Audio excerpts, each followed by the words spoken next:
Hey tankers, welcome to part 1 of the War Thunder Ammo Guide. Today we're covering all the kinetic shells, the ones that don't explode, but hit like a truck. Make sure to subscribe so you don't miss part 2, where we'll cover explosive and chemical shells. And if this helps you win more battles, let me know in the comments. Let's dive in. So, what are kinetic shells? They work with pure speed and weight. No explosions, no fancy tricks. Just a chunk of steel hitting armor hard. If it gets through, it sprays shrapnel inside and ruins someone's day. Let's start with the basics. AP, armor piercing. AP is the most basic shell, just a solid steel round. It hits hard and causes damage with fragments inside the tank. But no explosion, so you need to aim smart. Ammo racks, engines, or crew. It struggles against angled armor, so go for flat targets. Best for early tanks, low velocity, and short to mid-range. Keep your aim low or hit the sides. A PBC, armor-piercing ballistic cap. Same idea as AP, but with a cap on the tip that helps it fly straighter. It doesn't improve penetration, just makes aiming at long range easier. You'll see it a lot on early Soviet tanks. APCBC, armor-piercing, capped, ballistic cap. This one's a powerhouse. A hard cap boosts penetration, and the ballistic cap keeps it stable in flight. It's balanced, strong, and works great in mid to late World War II tanks, like British, American, and French ones. Use it as your go-to unless you have something more explosive.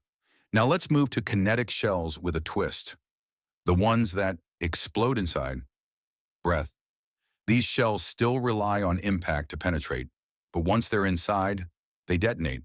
Less armor penetration, but weight sarnate more destruction. APHE, armor piercing. High explosive APHE looks like a solid round, but has an explosive core.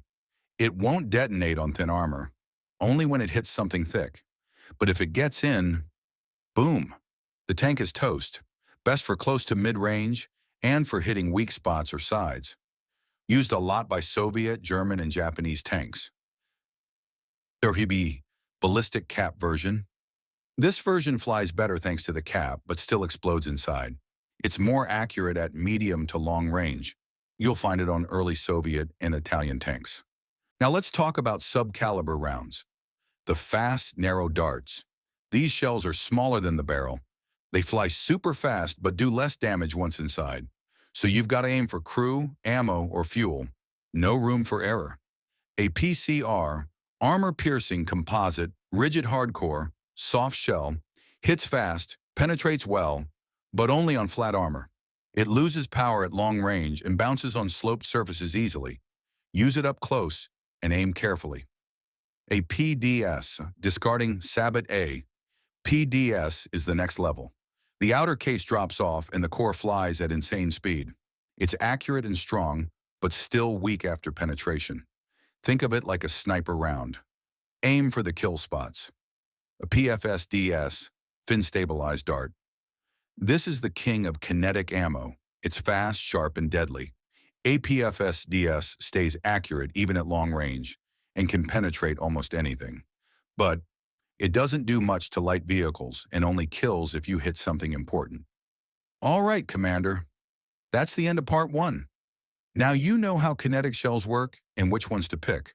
Make sure to subscribe so you don't miss part 2, where we'll cover explosive shells like HE, HEAT, and HESH.